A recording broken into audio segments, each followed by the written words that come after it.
I know a lot of businesses, the temptation or what's normal out there is to just push out facts and features and here's our product, here's why you should love it, and hype people up about the sale that we're running or that type of thing. What is it about telling stories that's so compelling and so much better than just hyping our products?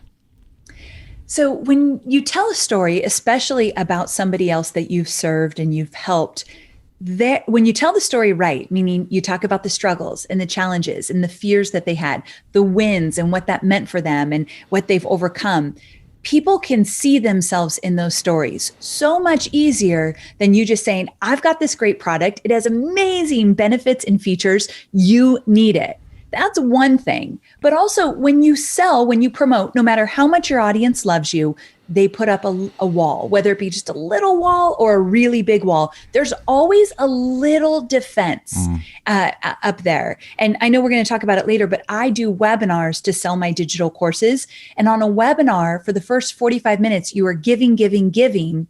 And so when you do ask for them to buy your product, their defenses aren't all the way up because you were giving and you were inviting them in different ways and offering value. So the same thing with the story. When people see themselves in other people's stories and they can relate and resonate, those defenses come down and they say, I want a piece of that. If she can do it, I can do it too. And so I'm all about helping people put their guard down because it's a natural thing to put it up, especially when you're asking someone to spend money. So I noticed you said when you tell the story right. Yeah. What's the right way to tell the story? Well, you had talked about Donald Miller when we were off camera, and you had mentioned, and that man is. I've learned so much from StoryBrand and how he tells his story. But if you can tell a story and somebody can literally put themselves in that story because they can relate to it, I feel as though the story is doing the work it was meant to do. And so to me, you have to have all those important elements that Donald Miller talks about in terms of putting a story together in order for it to resonate. And a lot of my students who are just getting started, they'll want to tell the story, but what they'll want to tell is, I helped so-and-so get X results. They were this way first, and now they're this way now, like they're before and after, and done. But when I think about telling a good story, I want to talk about the richness of it. And I have a student, her name is Danira. She lives in Los Angeles. She's a single mom of 3. Her mom lives with her. She was not making barely any money as a baker, and she knew she wanted a different life for her kids. And she was working 2 jobs, one at like a Chuck E. Cheese and one baking out of her kitchen. But then she realized how to create a digital course, and she created her first digital course to create caramel candy apples. Who would have thought that a caramel candy apple digital course, how to do it, would be a huge success? But she made over $60,000 on her first launch. And then she did it again, had the same success. And when I asked her, Danira, what does this mean for you? And she said, all I want to do is retire my mom. She cleans houses. She supported me. She is an amazing support to her family. I want to help her retire. When she told me that, like, my heart burst open. But when I tell that story, I don't just say how much Danira made and what digital course she created, but I talk about what it means to her. And I think people can relate to that part of the story more than anything. Yeah, I mean, just as you tell that story, I think everybody's going, whoa, carameled apples. Right? How did she do that? And how could I do something similar? And what are my carameled apples that I'm going to sell? And what did you do again? What did you teach her on that webinar? Like, it pulls you in when you tell a story like that. Yeah. So what keeps us from telling the stories? I think we probably cognitively, most business owners that have been around for a few years understand the power of story to some degree. I know some of us struggle with feeling like we're wasting our audience's time, or we're belaboring things, or it's not worth it. Why do we hesitate when it comes to this powerful mechanism? I could totally relate. When I first started telling stories, I would rush through them so quickly because I thought I was wasting my audience's time. Like, they wanted me to get to the point. And I often surround myself with great storytellers because I love a good story. And if you really think about, let's say you're out with some friends, you're sitting around a fire, and you all are just having a good time, and someone tells a story, and when they add more detail, when they add more layers to it, when they really pull you in, you're like, tell me more. I'm here. I'm fully there. So you love that when they add the details and they really bring it to life. So why would it be any different when you're telling your audience these really rich stories versus rushing to the punchline? It's the same kind of feeling they get on a webinar or at a campfire. And so I realized I needed to slow down. So I did the exact thing that most of my students do. They want to rush through it because they think they should. And so that's one thing. Another part, and this is going to sound silly, and I've never really talked about this, but we had to make it a practice in our business to get the stories. Like if we didn't have a process in the company to get these stories in the most richest way possible with all the details, I wouldn't be able to tell the stories. So to back up a little bit, we put a process in place where people can send us in their wins, their results, their satisfaction with our product. And then we reach out to them on a Zoom, and someone on my team will do an interview and just ask them tons of questions and record it and transcribe it. And then we kind of bring it into a story. Well, my team then gives me all the details of that story. So what my point was going to be is that I had to practice these stories. If I want to add layers and richness to a story on a webinar or in a Facebook Live or on a podcast, I need to practice it a little, meaning I can't just look at a bunch of bullets and tell the story well. So for my last launch, I had a huge stack of note cards that just at nighttime, I just flip through the note cards to really start understanding my students' stories, who they are, do they have kids, what did they do with their money, what did they, what was their biggest win, what was their biggest challenge, all of that. I needed to understand their story and I needed to practice a little before I got on live video to tell it. That's so good. Well, and I know that you do that. And for the listening audience who can't see, you told me Danira's story. You weren't looking down at notes. I mean, you had it in your mind. Here's this lady, single mom, carameled apples, helping her mom. You know, I mean, you know the details and the texture of that story. I think that's so important because if you just wait till that impulse in the moment when you're on a stage or you've got a microphone in front of you or you've got a prospect that you're closing the deal with and you start fumbling through that story, you may feel inspired by the story, but if you forget some of those details, you kind of end up looking foolish. Yes. So I think that the practice makes perfect. You know, we're talking about marketing and how powerful this is for marketing. I think we've also found that there's this other benefit to story. And I'm curious if you've experienced this as well with the team internally. When you're telling these success stories and connecting back to the purpose of this is the breakthrough that we caused for the Daniras of the world, that really fuels the passion of the team. Have you found that to be true?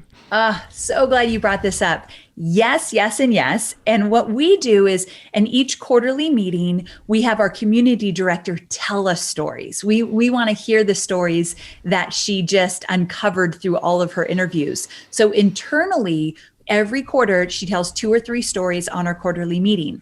And then in addition to that, we use Slack, which is a communication tool, and we have a Slack channel called Wins. And whenever we hear a new story, whether it be a huge win or a tiny win, like I finally got my first subscriber on my email list, but here's what it means to me. We are constantly taking screen grabs of Facebook groups and emails we get and putting them in the Win channel. So everybody on the team every day hears a new story from our students. And you're right, it's what inspires them to keep going. Our motto in our business is to be an example of what is possible. And so every day when we're working and we're trying new things and we're experimenting, and then we see one of our students try it as well, we are realizing our mission. And so, yes, we tell our stories internally a lot. I love this. Okay, so we're talking about the power of story. We've established that we need to be telling these stories. We need to memorize them. We need to be capturing them. When it comes to all the places we could be telling these stories, many small business owners feel flooded and overwhelmed by, okay, where do I start? Because I've got Instagram and Facebook and Snapchat and, newsletters and a website. Now you're talking about webinars and courses. And Amy, this space is just, it's massive and it's changing every day. How do I start telling these stories and actually do it in a way that's sustainable where I can get into this game and not just feel overwhelmed by the whole space? I work with a lot of first-time online marketers, people that are building businesses, but they've never marketed online. And they're in all different areas, from accountants to bakers to quilters to therapists and everything in between. And so they're not jumping online thinking, oh, this is easy. I've got this. I'm all over everywhere I need to be. So to answer your question, this is something that comes up a lot. I always tell my students, I think social media is one of the greatest places to tell a story, but start with one platform. So if you're just getting started and you feel stretched too thin, I want you to choose Facebook or Instagram or LinkedIn. YouTube to me feels a little bit different. You could do YouTube as well, but I'm looking for the engagement in the comments and the back and forth. And typically with LinkedIn, Facebook, and Instagram, you're going to get the most engagement. And so choose one. And make it your mission to show up regularly, a few times a week, and maybe once a week, tell a story, whether it be your story, somebody's story on your team, or a customer story. But if you can make it your mission to once a week tell a story and use real pictures, if you get the permission of your students. One of the things we've noticed, especially during COVID, is that the real, raw, take a picture yourself kind of photos go so much farther than photo shoots. And I've done tons of photo shoots, and I'll post a picture from a photo shoot and I'll get a lot of likes or whatever. The next day, I'll have a selfie with my dog in yoga pants and a t-shirt, me, not my dog. But I take a selfie and then it blows up with my audience. And I think it's just because people are looking for the real, gritty, honest stuff, because we know we're all, living a different life than we were a year ago. So I think finding one social channel and telling stories on a regular basis, start simple. I'm not a big bells and whistles kind of girl. I do things very simple and I just keep doing them consistently. And I feel like that's one of my superpowers. It's an easy one, but it works. I really like this. As you're telling that story of just being simple and having one place and showing up consistently, I think back to, it was probably 7 years ago with EntreLeadership, and I was the VP of EntreLeadership at the time, and we're trying to build our marketing presence. And I have an idea every morning on the way to work, and I read a book or I see something on YouTube and I just think we should do that too. And we should do that too. And we should do that too. And I'd basically created this problem for our team where I had tried to get us into every single platform. And I remember we were doing an offsite with our friend Richard Linder, a digital marketer. He came in and was doing some consulting with us. And he drew this illustration on a whiteboard. He said, let me show you what your marketing is doing right now. And he drew 2 blue lines. He said, this represents a river. And then he started drawing little bridges that went halfway across that river. And he said, you've got all these little bridges you've started building and none of them go all the way across the river. And so you're not getting the benefit of it. Nothing's getting through to the other side. If you would just stop and build one bridge all the way across and then add a few lanes to that bridge and then add another bridge further up the river, and you can get momentum that way. And it was so convicting. And we shut off several accounts and we said, okay, we're going to build this bridge and we're going to get momentum and traction there. And now we're across the bridge on all those, or across the river, I guess, on all those other bridges. But it was just a really slap in the face. What am I doing? We've got to focus here. So once we get that bridge going, how do we know when it's time to maybe start turning on other platforms or hiring a team to do this? How do we know that it's working, that we've proved the concept to get all the way across? Ooh, this is such a great question. So for me, in my business specifically, when we start something, just like you said, when we are working on just one bridge, the point one, we set metrics, we set goals. And so we do not move on to the next big project until we've reached these goals and we feel really solid in understanding how we reach them and if we can duplicate that. Because for me, moving on to the next project means this project is going to continue to move forward with not as much effort or focus that it took to get it going. And so once it's moving forward, not necessarily always fully automated, but definitely we've got it dialed in. We know the formula. We know how to make this work, and our numbers prove it. We've reached the goals. We like our conversions. Then we're ready to move on to something else. And I'll give you an example. We have an evergreen funnel in my business with a course I have. And we put that out there, we set some goals, and it was just not working the way we wanted to. And we had to keep tweaking it and working on it. And something else came about. And of course, it was me that's like, we need to try this other thing, just like what happens with you. We've got to do this.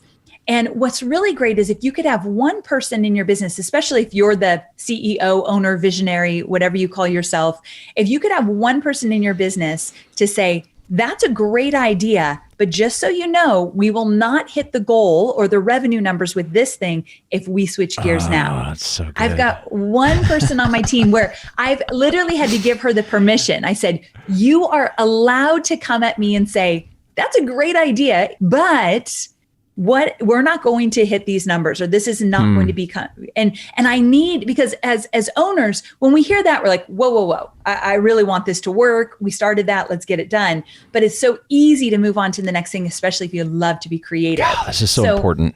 I have that person. I had to build that person into our team as well, because I'm the constant, let's just do more. And I didn't realize I was taxing the team with all these unintended trade-offs. And they would say yes, because, well, you're the leader and let's make the boss happy. You know, that power dynamic kind of kicks in.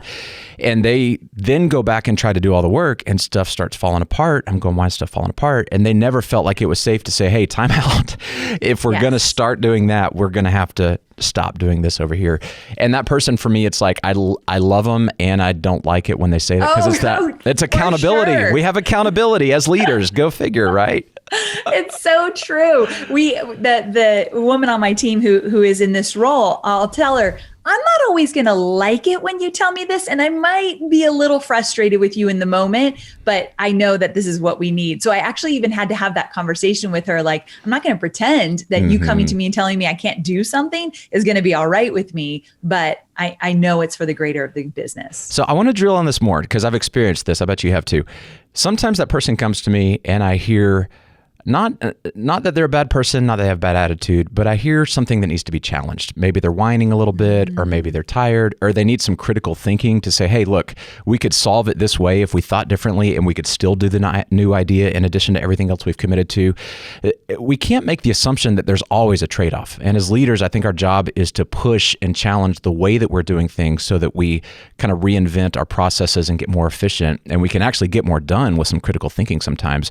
How do you decipher when you're having that conversation as a leader, when you need to push for more and say, no, go back and go back to the drawing board and figure out how we are going to do this, what has to be true for us to pull this off, and keep everything else going? And when is that time to go, yeah, you're right, we need to put this one on the shelf, or agree that we're going to make a trade-off? I think it's tricky, and you make such a great point that there have been many conversations where I got the information, okay, so if we do that, this is going to be an issue. We're not going to hit this goal or that goal. And when I need to, as an owner, make sure I really understand the big picture and understand the resources that we have. And I'll slow down and really listen to what, let's say, my right hand would tell me about that. And if I feel as though we are thinking small, if I think that we're not being resourceful, which is one of our core values of the company, or if I feel as though there's, to me, there's always a way. That's the challenge with this push and pull I have with this one role in my business, that I always think there's a way. So what will happen a lot of the times is I'll come back to her and say, okay, I hear you, but what if we made it work? What resources would we need? What would need to possibly change or tweak, or how could we make this work if I wanted to implement it?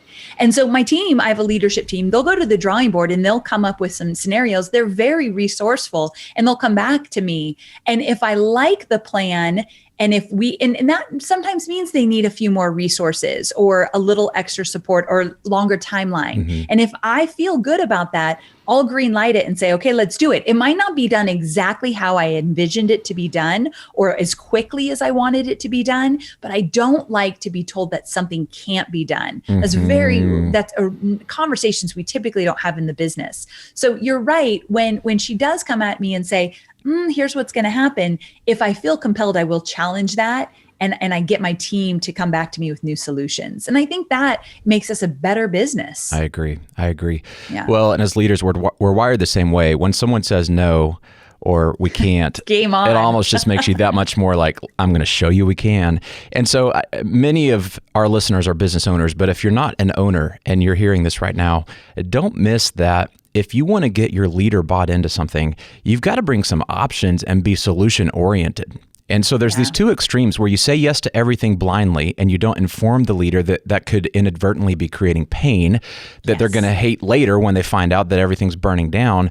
Or you say no to everything because you're worried about, well, I got to protect the team and our current pace that we're on and the resources and projects that we have dedicated right now. There's an art to coming in and going, let me make sure you remember our entire landscape here. And I hear where you want to go. Here's some ways I think we could get there. Here's some options and solutions. And by the way, if we're going to do that, are we okay with shifting the timeline a little bit? But being solution oriented is so key, isn't it? Oh, it's so key. And I love that you remind the person that doesn't own the company that, different options are like my favorite thing. And I think that's very normal of an owner. And also I want to point out that when my right hand comes to me and says, that's a great idea, but here's what's going to be compromised. It's to be clear, she really comes to me and says, we can do that. So I think it's important that we as owners build a team that anything is possible. We can do that, but here's what that would mean. And I think it's just sometimes language makes a huge difference. Because you're right. If she came to me and said, we can't do that, and here's why, I come out of my skin because I'm like, what do you mean? We can do anything. So I think language plays a big part in how I communicate to my team and how my team communicates to me about new projects and boundaries and limitations or not. That's so good. So let's come back to the marketing side of this a little bit. We're talking about telling stories. We've talked about getting some traction on a bridge that goes all the way across the river, and we're doing this consistently. One thing that you're really good at, Amy, I think you're the best in the business, is getting people to understand how to use content and tell stories in a way that adds value to their audience, that turns into building a tribe that eventually becomes your customer base, where you don't have to do a lot of other traditional marketing. You don't have to work from scratch every month to start with, how are we going to get some customers this month? But you actually have this following, regardless of whether you're an online marketing company or you're an HVAC company in the middle of Kansas. This is the game that we can all play these days as business owners. How do we get into that game? And let's talk about, if we're not already doing digital marketing and online content kind of stuff, why we should be, even if we aren't necessarily seeing ourselves as we're in that industry per se. So I am, as you said, a huge fan of content marketing. And the short answer to why you should start doing it in your business is that likely your competitors are not. And so a lot of people won't do this because it does take planning. It does take some focus, and you can batch your content, meaning do a bunch of content at once so you're not constantly on a hamster wheel. But one thing I learned working with Tony Robbins is he said, you never want to reinvent the wheel in your marketing. You want to figure out 1, 2, 3 things that work and then continue to do them over and over again really, really well. Or figure out who's doing it well, learn how they're doing it, and you do it in your business. But starting from scratch every month or trying to create a promo really quickly because last month didn't do so well, that's what slows you down in your business. And so with content marketing, if you get a system going that okay, every other week we're creating a new blog post or podcast or new video, and we know rain or shine, this is coming out, you get into a rhythm that makes it so much easier.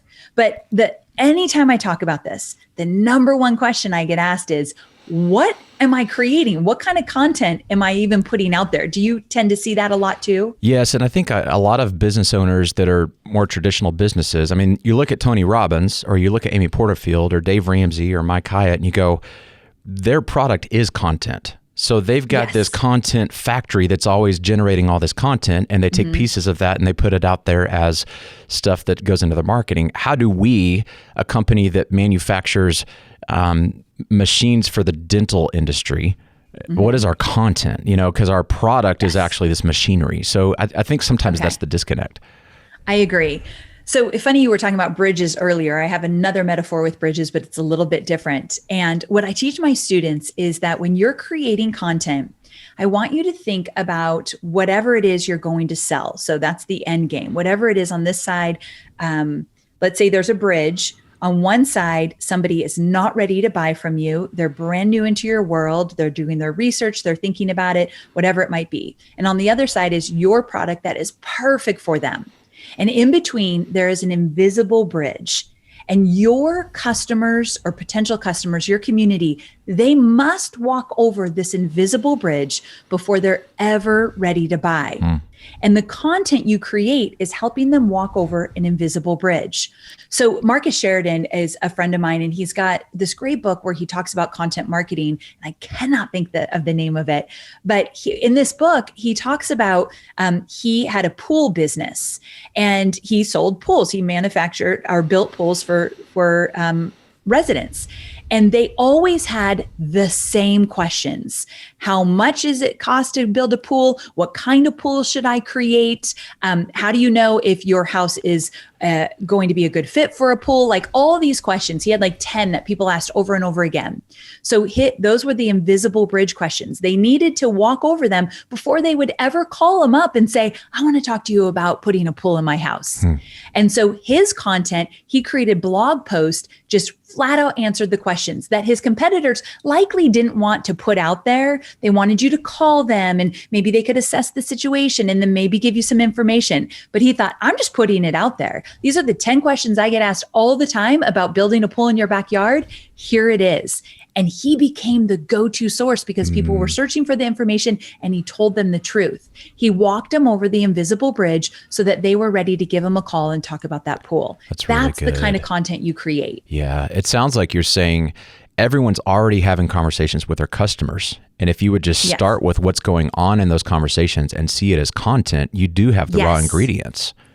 Yes, exactly. That is the raw ingredients. And that's what you put out there. Now, it could be as simple as putting it out there in a video or a podcast or a written blog, but just you put it out there because that literally opens up so much trust. They're looking for answers. And right there you are giving exactly what they're looking for. That builds trust instantly with your audience. So as we build trust, trust leads to better relationships and our audience becomes warmer, right? If you think of old school sales, you got to get your cold prospects to become warm to hot, hot to closed. You know, there's kind of this funnel that people are going through over time where they're getting more familiar with your brand. When is the right time to then make the ask, or how's the best way to do that? To just go from these blog posts that we're putting out, do we put a sale at the bottom of every post? I don't think that's it. But what's the best way to then eventually we got to get the cash register to ring, Amy? When do we actually do that? So I'm a big fan of growing an email list. And let's say that and here's why. When you have an email list in your business, I look at that as one of the most important assets in your business. I always say the energy of your business, the revenue, the engagement, the relationships, the transactions, the energy of your business is directly tied to the strength of your email list. And the reason for that is if you have an email list and you really know how to engage your audience, they're excited to hear from you, they're opening up those emails, they are more likely to buy than anybody on social media. Also, if you build your business, you build your audience only on social media, you are building your business on rented land. At any time, Mark Zuckerberg can change that algorithm, and he has, and your business now operates differently and likely not as well as it was before. And so for me, I always teach my students, let's use social media to attract an audience, but let's bring them into your world by offering a lead magnet, a freebie, some kind of giveaway.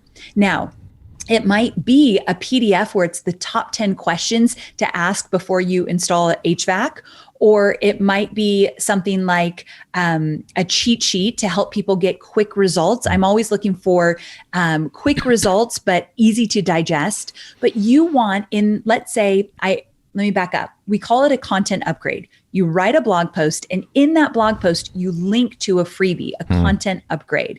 So you link to a cheat sheet, a checklist, a quick video. People have to give their name and email to get this extra content. But when they do, now they're on your email list. And now you can create a relationship. And that is where you sell. You sell through your email list more than you ever sell through social media. And the email list, they're more loyal to you because you've been building a relationship and engaging with them. They're more likely to respond. I literally would not have the business I have today without an email list. Yes, that's so good. Well, I love how you're talking about the relationship between what I would call the megaphone, which is your place that you go loud on social media, or this podcast as an example. So people listening to this podcast, we're adding value, we're teaching, we're not making an ask. I mean, you can listen to this podcast for free forever, and we're going to be your friends, and we're going to cheer for you if you never become a customer that pays us a dime. That's why we're here. We love helping business owners win, period. And you're going to hear an ad in a second that says, hey, to get this great free resource about marketing and some things that we're doing with Amy, text in 33444, keyword. Well, what happens when they do that is they give us their email, and then our email team makes sure that we continue to add value. We give them the resource, and then eventually they're going to hear about one of our live events. And that might turn into a lead that they talk to a sales advisor and they come to an event. Always serving all the way through, not being slimy about it, not being manipulative, but it's so important that we're adding value all along the way. You talked about people putting up their wall, and we're bringing down that wall, not so we can sucker punch them, but we can continue to serve them. So how do we make sure the pacing, as a business owner, you're thinking like, how far is too far and too fast to make an ask? How do we know when they're ready? If we're pulling them on these journeys from social media to an email, then what? Is the next month in the email, do we make the ask, or do we have to wait a full year? How do we kind of sort that stuff out? The first thing you want to do is, like you just said, how do you sort that out? I would love for you to get on a whiteboard, and I want to see you really map it out. Somebody comes into your world from social media, and on social media, they hear that you have a blog post telling them how to get started with XYZ. They go to your blog. From there, reading the blog, getting so much value, you've got this freebie, this lead magnet that they're like, oh, that's exactly what I've been looking for. They opt in. Now they're on your email list. Now, from there, how many more times do you want to communicate with them before you make an offer? What offer would you make from somebody coming in from, let's say, a blog or from social media? And what needs to happen?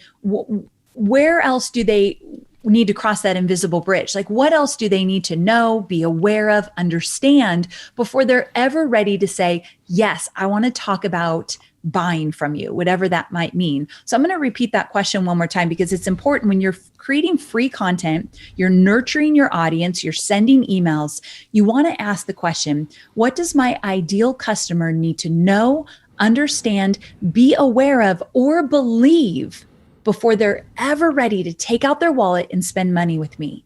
It might be a mindset shift, a strategy they need to understand, a step they need to take, whatever that might be. But usually it's a few different pieces of content, a blog, a video, a few different podcast episodes before you're ever offering something in terms of what they could buy.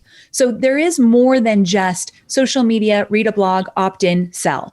There's got to be some nurture time in there, whether it be 2 to 3 emails, maybe it's a video you send them, but you do need to nurture them. And that's where you need to decide what needs to happen there. I will tell you, it's not 6 months down the road. It probably isn't 3 months down the road. Just think, how can I get them past that invisible bridge before I make an offer? You said something in there that I want to make sure we don't miss. And it was kind of nested in that question. My ideal customer. Yes. Had you asked me 10 years ago, what's the ideal customer for EntreLeadership? I would have kind of had that golden retriever head tilt look like, what do you mean by that? Leaders everywhere. No business owners and leaders and pastors. And it was just anybody who will buy. So, and that is so normal, right? We see that in the beginning, it's confusing. So why is it important, and how do we figure out who our ideal customer is? Yes. So it's important because when you're creating content, when you're building your email list, when you're putting together your offers, you must know who you're talking to.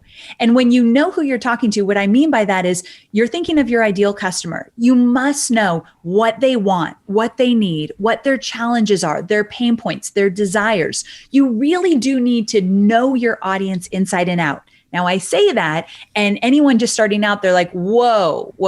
How would I even figure that out? The challenge here is it takes some time.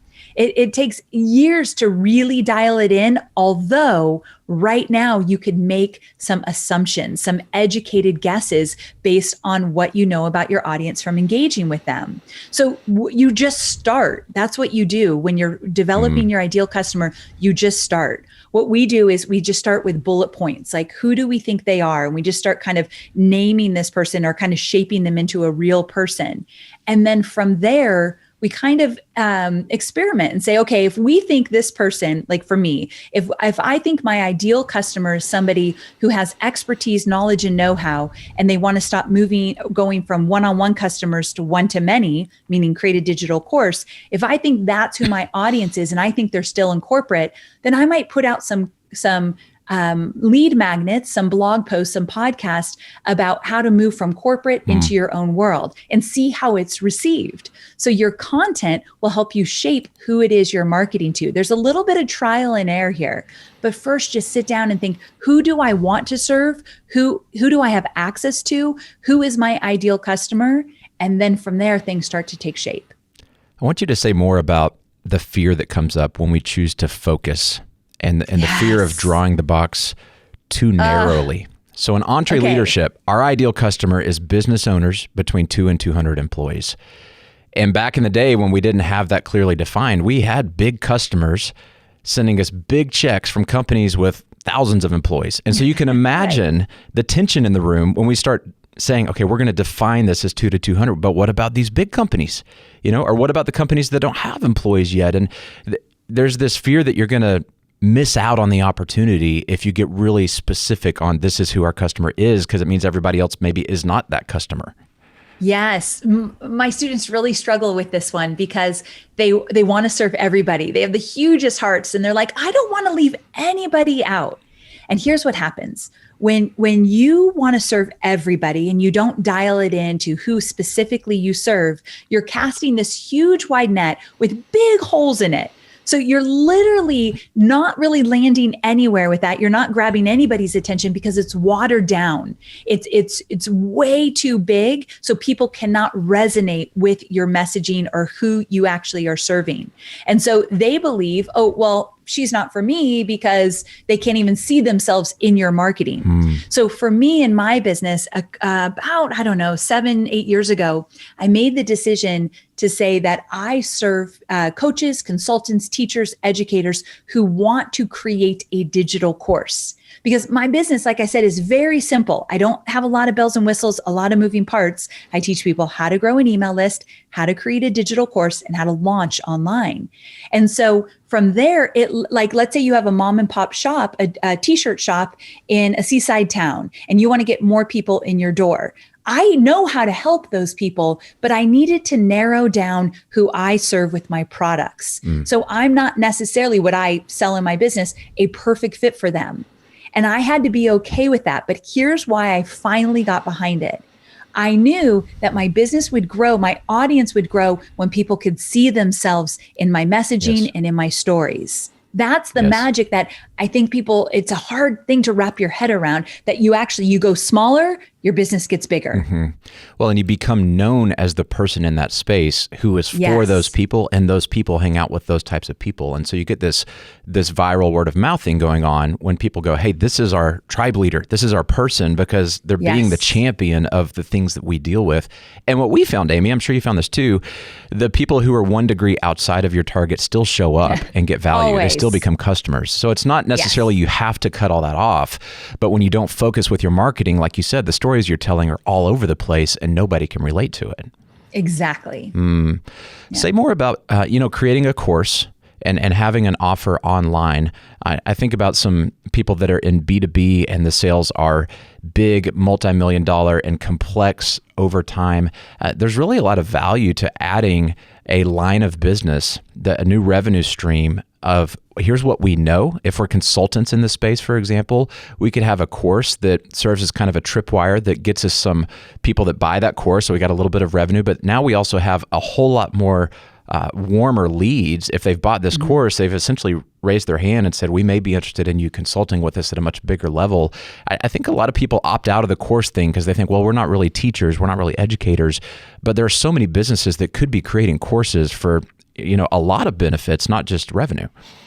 It's so true. One of the things that a digital course can do for your business is, just like you said, it invites people in to start thinking in a new way, getting value while also learning from you. So seeing how you work and how you do things, because people buy from people, meaning they don't want to buy from a brand. And so digital courses allow people to get to know you and your team more so than almost any other marketing vehicle out there.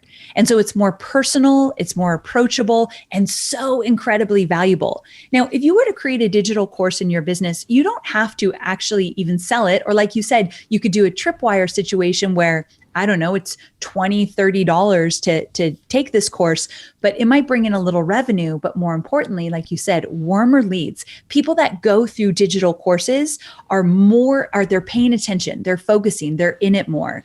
One of my students, she created a digital course and gave it away for free. And she's in the weight loss sector. And she teaches her 3 basics of losing weight. And it's a free course. She's had over 300,000 people go through this course. And she's seen her revenue skyrocket into her bigger program. She has a membership experience because people got to know her at a really easy, no barrier level.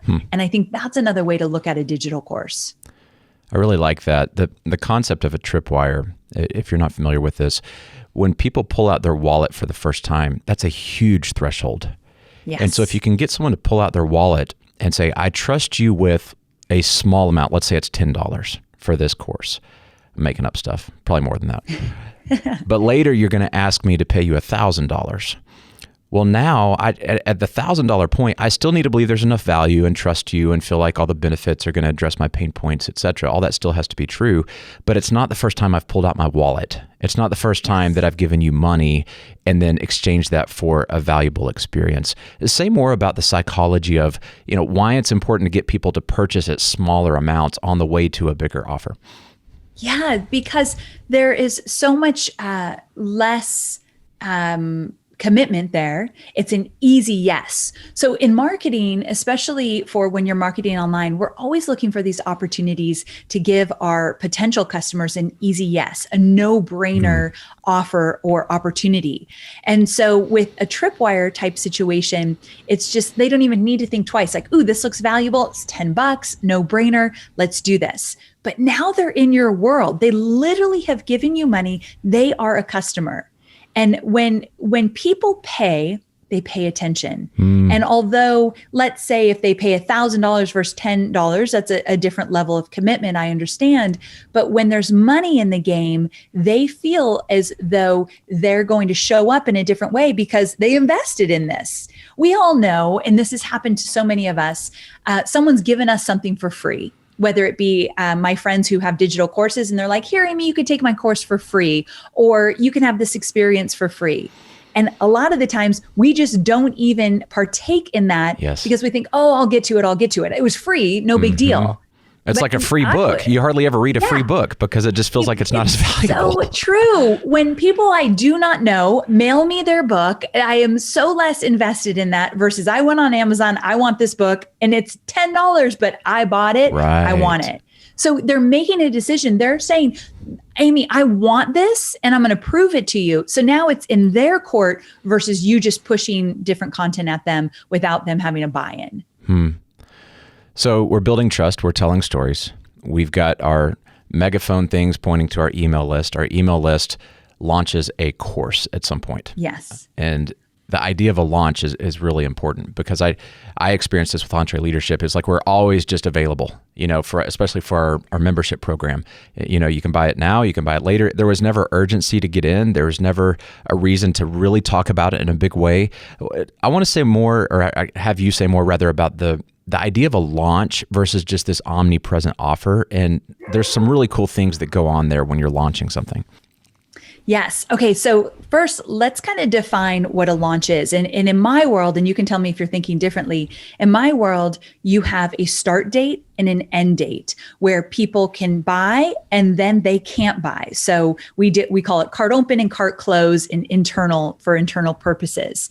And like you said, this idea of scarcity or urgency, is important because it's human nature for people to think, if it's always available, I'll just get it later. My life is crazy right now. My kids are in all these sports. I've got so much going on. I'll get it later. And they never get it.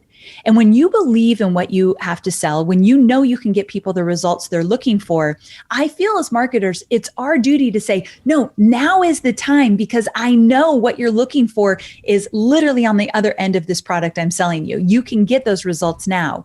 So with that, I think having a launch is so important because you can then plan. And we haven't talked a lot about planning today. And I think planning is an important part of building this marketing structure in your business. You can plan when you're going to go big with a specific campaign.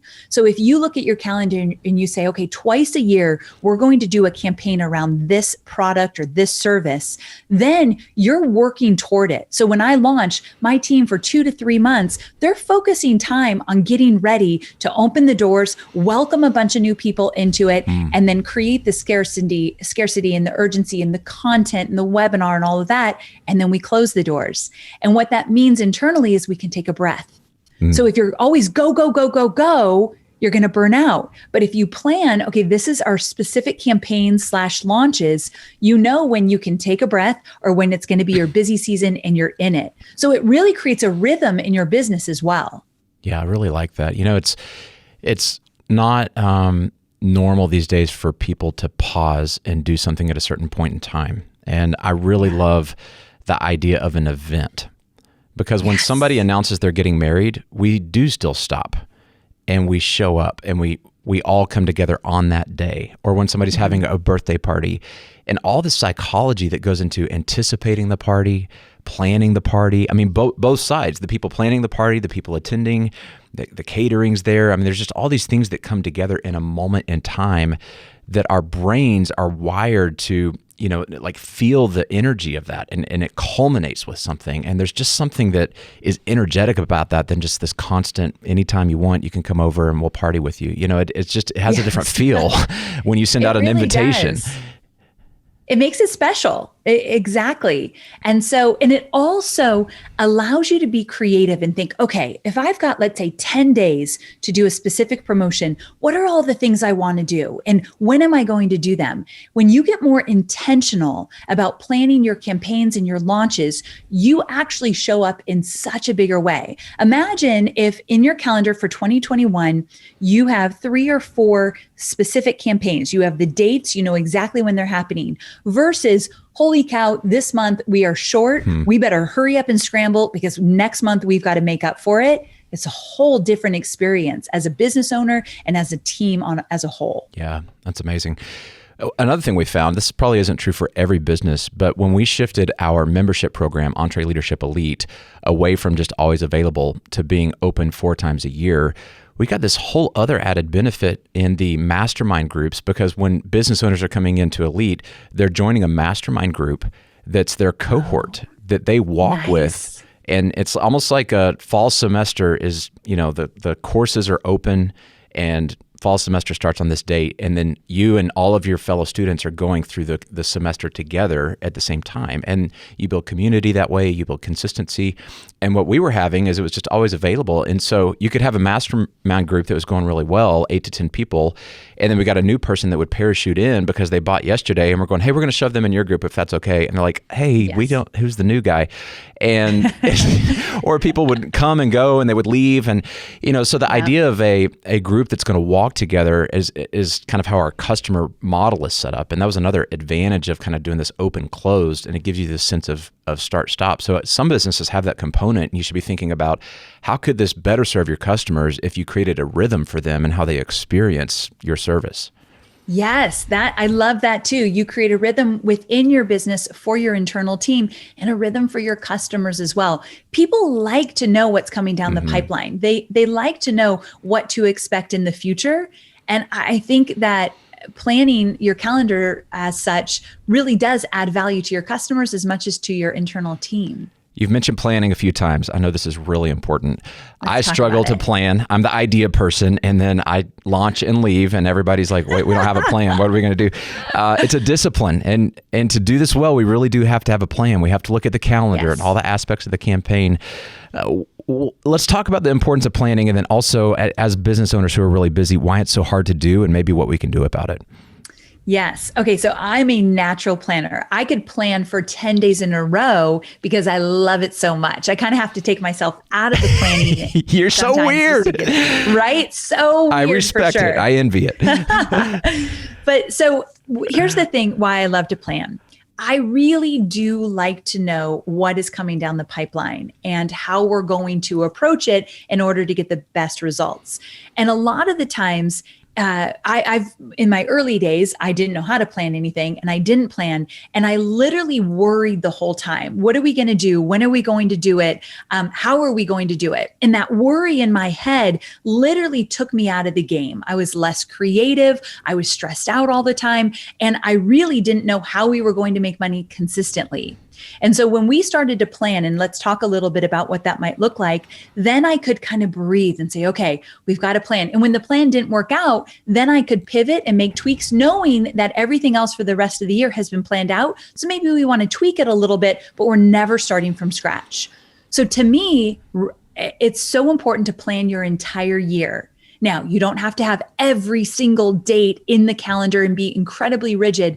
But like we said, planning out your promotions is a really great thing for the entire year to know how to space them, what they might look like. Now, here's a great thing. When you plan your promotions, you're also planning the revenue that's going to come with those promotions and the expenses that you're expecting. In the beginning, you're just taking educated guesses. But now you can start to see, okay, what can we predict for the year if we've got these promotions in place? One of the challenges we did this year is we kept our biggest promotion to the end of the year. I just finished it. And I did not like that because I thought, if this promotion doesn't work, I don't have very long to make up the revenue to hit our goal. And so one thing that's great about planning, you do it, you know what you liked about it, what you didn't like about it. You can bet that I've got a promo planned in March for next year so that I'm not keeping everything till September and October. So you learn what works and what doesn't work in your business if you plan, and then you take note about what you liked about it. But if you're not planning, then you're never debriefing about how the year went because everything felt loosey-goosey. And I think that makes a huge difference. I'm all about how I feel as a business owner, and I want to feel more secure. Yeah, that's so good. Well, and you get more power. I learned to become a planner because I realized that if I will plan and embrace that discipline, it gives me power I didn't realize I had to do things that I didn't feel like could be done. And all of a sudden you go, oh, we've got another gear if we'll just put some intentional planning into this stuff. So true. So if I'm a business owner listening to this and I'm going, okay, I need to start telling stories. I need to build these bridges one at a time, not too fast. Email list, courses. This is a lot of work. Now I got to plan all this stuff.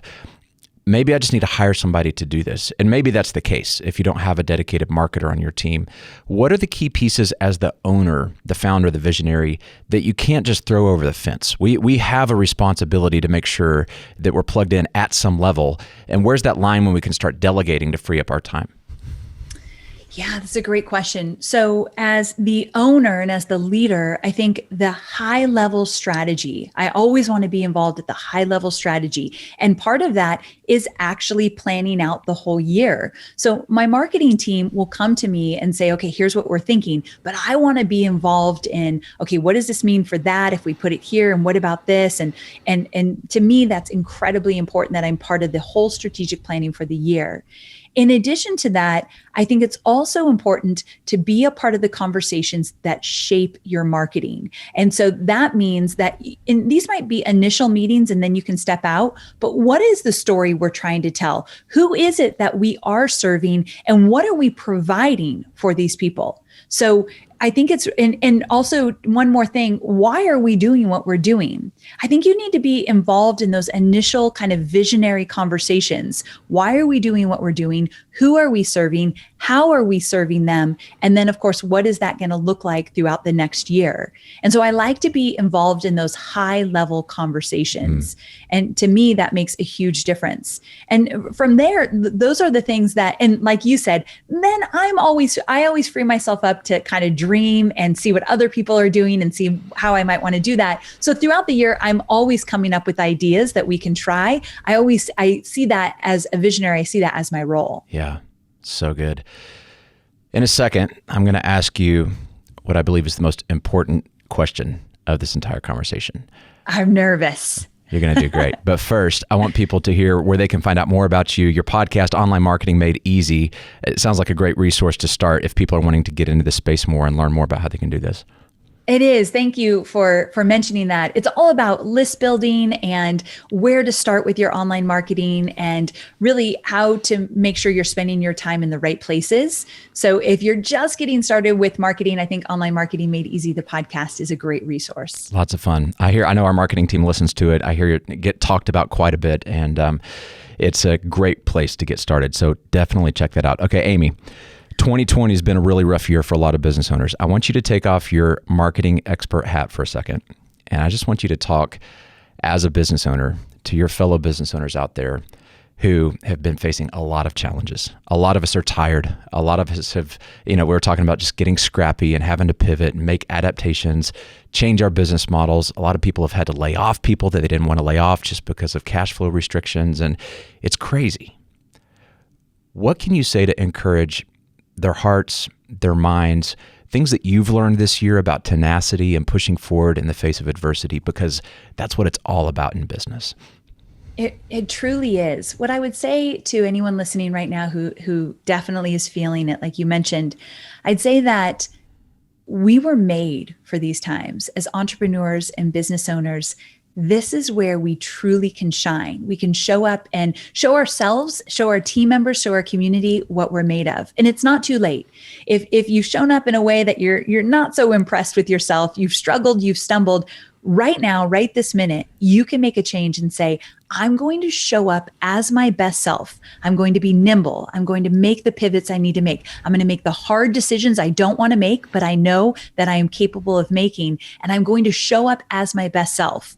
I didn't know that I was such a strong leader. And this is true until COVID happened. Because for me, I realized my students were struggling. They were, really struggling financially. And I thought, I have to show up in the biggest way possible. And so think about who you want to show up for and how you want to show up. It's not too late. We're in this for the long haul. And I really do believe this is the time that you show yourself what you're made of. I love it. I'm inspired just hearing that. I can tell your passion is there. It's real. I can tell you've been showing up for your people this year, and thank you for showing up in this conversation today for the hundreds of thousands of business owners out there listening. Amy, you've been a friend of EntreLeadership for many years. Guys, if you're listening to this and you're wondering, is this just some lady that we found who's good at... No, listen, she has helped us build EntreLeadership in probably more ways than you realize, but our marketing team has been dialed into your stuff, your workshops, your formulas, your courses. We've consumed it all. We've used it all to a T, and we get to help business owners win because you've helped us win. So thank you for who you are and what you've done. And you guys got to check her out. Amy Porterfield, the webinar queen, the online marketing queen. She knows her stuff, people. So be sure to go check out her podcast. And what's the website if people want to find that as well? amyporterfield.com. And thank you so much. I'm a huge fan of everything you all do. So your words mean the world to me. Love Thanks it. again. Thanks, Amy.